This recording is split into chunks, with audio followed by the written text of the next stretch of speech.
Te pogosto muči zgaga, napihnjenost, spahovanje ali tisti težek občutek v želodcu? No, če je tvoj odgovor da, potem moraš preveriti raven svoje želodčne kisline. Saj ravno v nasprotju s klasičnim prepričanjem, da to povzroča preveč želodčne kisline, v večini primerov to povzroča premalo želodčne kisline. In kaj je želodčna kislina oziroma HCl? To je eno izmed najpomembnejših dopolnil naše vsakodnevne prehrane. Veliko izmed nas si nas želi imeti boljši spanec, boljšo postavo, boljšo odpornost, se bolje počutiti in imeti tudi dobro prebavo. In mnogo ljudi se sprašuje, zakaj kljub temu, da vlagajo veliko truda v to, da zaužijo kvalitetno hrano, da dodajo različna dopolnila, vseeno ne dosegajo takšnih rezultatov, kot bi si želeli. In rešitev tega problema se skriva v zadostni količini kisline v želodcu, ki nam pomaga pri prebavi in absorpciji pomembnih beljakovin in ostalih hranil. Moj nasvet za vas je,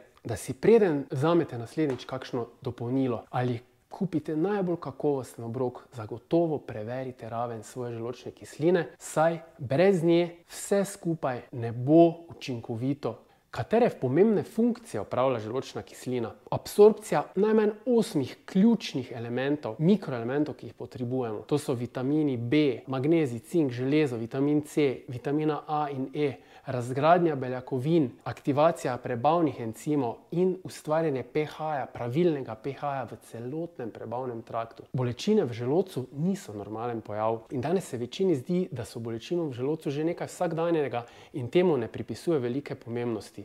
Ampak to je napaka. Večina ljudi nima optimalne ravni želodčne kisline, ki je potrebna za pravilno prebavo, kar pomeni, da se hrana ne razgradi popolnoma in postane kisla, to pa vodi v številne bolezni in težave. Še bolj zanimivo dejstvo je, da pomanjkanje želodčne kisline in slabšo prebavo velikokrat pripišejo preveliki količini želodčne kisline, kar pa seveda v večini primerov ne drži. Kolikor se želodec ne izprazni pravilno, delno prebavljeni ogljikovi hidrati in beljakovine začnejo vreti in povzročijo neprijeten občutek po žiralniku, kot bi nas pekla zgaga. Zato se nam zdi, da je želodčne kisline še preveč. Kdaj te peče zgaga? Raziskave so pokazale, da posamezniki, ki imajo klinično dokazano premalo želodčne kisline, v ležečem položaju veliko bolj peče zgaga kot tiste z zadostno količino želodčne kisline. Zanimivo, ne? Več kot polovica izmed teh posameznikov vseeno jemlje zdravila, ki zavirajo nastanek želodčne kisline, saj imajo napačno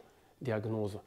Napačna diagnoza in posledična napačna uporaba zdravil za zaviranje želodčne kisline predstavlja pa še večje tveganje za poslabšanje stanja in nastanka kronične okvare telesa, vključno z zlomi kosti in osteoporozo. Minerali se namreč zaradi zdravil ne absorbirajo. Tveganje za zlome kosti je 3-krat večje pri posameznikih, ki imajo premalo želodčne kisline. Obenem pa premalo želodčne kisline tudi drastično poveča verjetnost naključne infekcije s kakšnimi patogenimi organizmi. Zakaj pa se sploh kislina niža? En izmed ključnih dejavnikov je starost. Vsako leto se po raziskavah nekje zmožnost želodca za proizvajanje HCl-a zmanjša za 1%, kar pomeni, da imamo pri 70. letu praktično 70% manj želodčne kisline, kot smo imeli ob rojstvu. Glede na študijo iz leta 1989 o razširjenosti hipokloridije oziroma pomanjkanja želodčne kisline, vsaj 37% ljudi nad 60. letom ne proizvede dovolj želodčne kisline. Vendar ta številka hudo podcenjuje težave s pomanjkanjem HCl-a, nekje do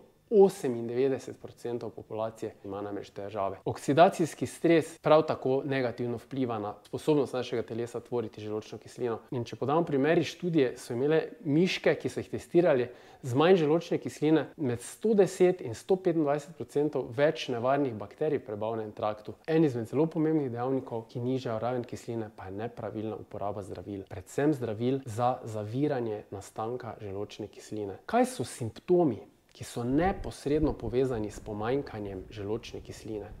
To so spahovanje, napihnjenost, zgaga po jedi, slaba prebava, zaprtje, spremembe na koži, kot so na primer akne, hrapavost nohtov zaradi pomanjkanja določenih mikroelementov, krči v nogah, kronične poškodbe, alergije na hrano in astma, žolčni kamni, slabša miselna sposobnost, nizka gostota mineralov v kosteh. In kako testirati svoj HCl, kako najlažje ugotoviti? Tako, da ga enostavno dodamo k naši prehrani. HCl v obliki prehranskega dopolnila, na primer koncentraciji 300 mg klorovodikove kisline na eno kapsulo, enostavno zaužijemo 10 minut pred največjim obrokom in vidimo, kako nam to ustreza. Vkolikor, tako kot je pri večini, pazimo bistveno olajšanje v želodcu, lahko to ponovimo recimo 2 do 3 krat na dan pred največjimi obroki. In kaj lahko najboljše od tega pričakujemo je, da s časoma celo uravnamo raven naše kisline. Zakaj? Zaradi tega, ker ko bomo mi nekje zagnali ta proces in bomo začeli spet normalno absorbirati vse minerale, ki so nujno potrebni za tvorbo kisline, vsekakor to lahko optimiramo.